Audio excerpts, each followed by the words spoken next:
कल्पना करें आप किसी टाइम मशीन में बैठकर करोड़ों साल पीछे चले जाते हैं।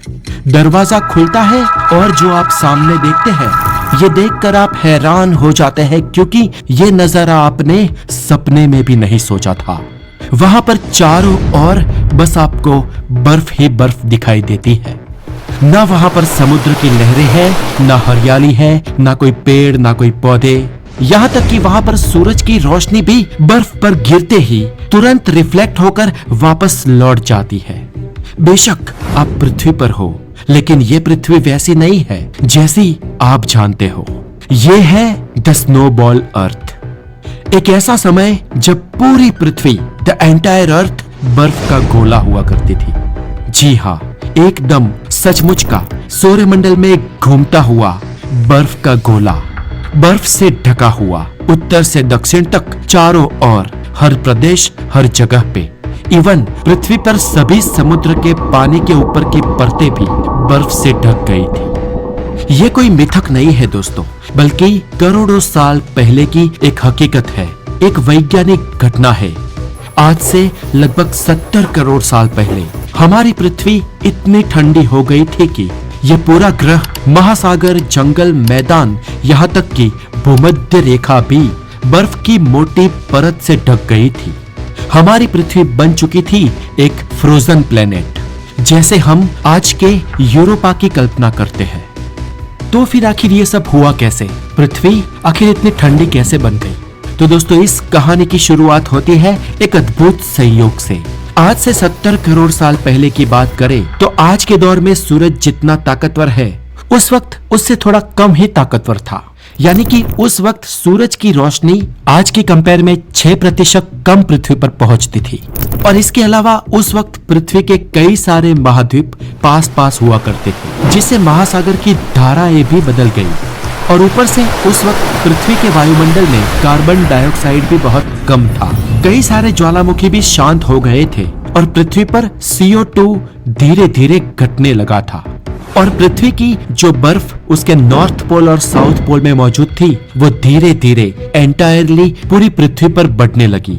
जहाँ जहाँ बारिश होती वो बस बर्फीली होती। और पृथ्वी का टेम्परेचर लगातार घटते रहने से शुरुआत में पृथ्वी के जलाशय और अंततः महासागर भी बर्फीले बन गए और पृथ्वी पर शुरू हुआ बर्फ का साम्राज्य।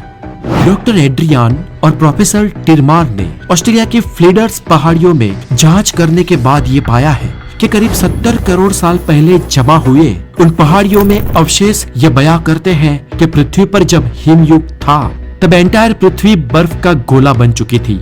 और सोचिए तब बर्फ की कितनी मोटी चादर रही होगी। तो पृथ्वी पर ऑन एन एवरेज आज की सबसे बड़ी इमारतों से भी ज्यादा बड़ी मोटी बर्फ की चादर पूरी पृथ्वी को लपेटे हुए थी। और आप मानोगे नहीं दोस्तों, लेकिन उस वक्त पृथ्वी का एवरेज टेम्परेचर -50 डिग्री सेल्सियस तक पहुंच गया था।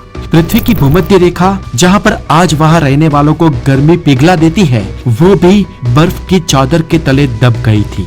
पृथ्वी पर समुद्र तो था, लेकिन दिखाई नहीं देता था, क्योंकि वो बर्फ के नीचे दब गया था। साइंस मैगजीन जियोलॉजी में इसके ऊपर एक पूरा का पूरा रिसर्च पेपर भी छपा था। तो क्या उस वक्त सब कुछ खत्म हो गया था? सब जीव मर गए थे या जीवन जैसा कोई अस्तित्व नहीं था? तो दोस्तों, जी नहीं। आखिर यही तो इस कहानी का सबसे चौंकाने वाला पहलू है। जब उस वक्त पृथ्वी पर सब कुछ जम गया था, तब भी कुछ जगह थी जहां जीवन ने हार नहीं मानी, क्योंकि उस वक्त पृथ्वी के समुद्र के अंदर भी कुछ ज्वालामुखी उबल रहे थे। पृथ्वी के गर्भ में भी, बर्फ की चादर के भीतर भी कई जगह पर गर्म पानी के फुहारे फूट रहे थे, जिससे वहां पर गर्मी बनी हुई थी। बर्फ के नीचे तरल पानी मौजूद था, जहां पर बैक्टीरिया, सूक्ष्म जीवाश्म और समुद्री जीव ऐसे हालात में भी पनप रहे थे। वैज्ञानिकों का मानना है कि इन हाइड्रोथर्मल वेंट्स के भीतर वो जीव पनप रहे थे जो आज के पृथ्वी की एंटायर जीव सृष्टि के पूर्वज थे। यानी कि जब पृथ्वी की सांसें थम रही थी, तब भी पृथ्वी पर कुछ कुछ जगहों पर जीवन मौजूद था। ऐसे धीरे धीरे करोड़ों साल बीत गए। बर्फ के नीचे जीवन ग्रेजुअली सांस ले रहा था।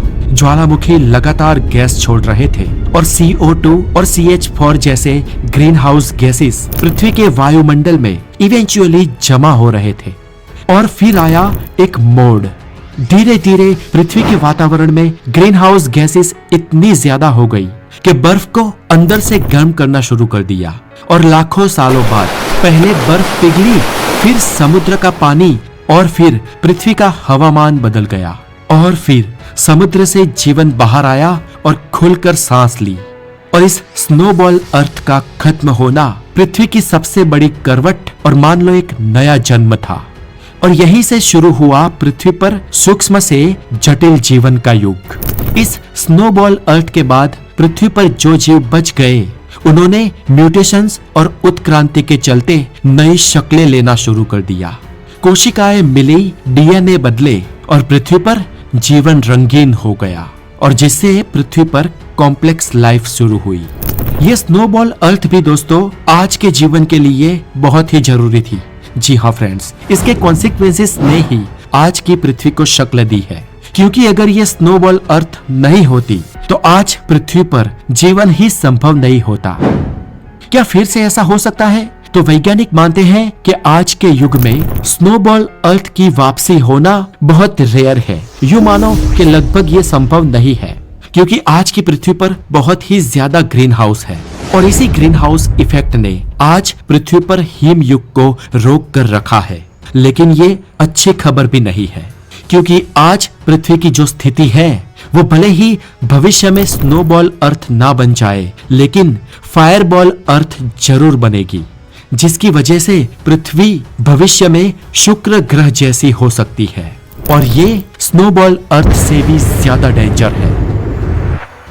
अब क्योंकि पृथ्वी ग्रीन हाउस इफेक्ट और ग्लोबल वार्मिंग के चलते आज बद से बदतर बन रही है, इसलिए कुछ लोग इसे सुधारने के बजाय मंगल पर जाकर बसने की और वहां कॉलोनाइजेशन करने की सोच रहे हैं।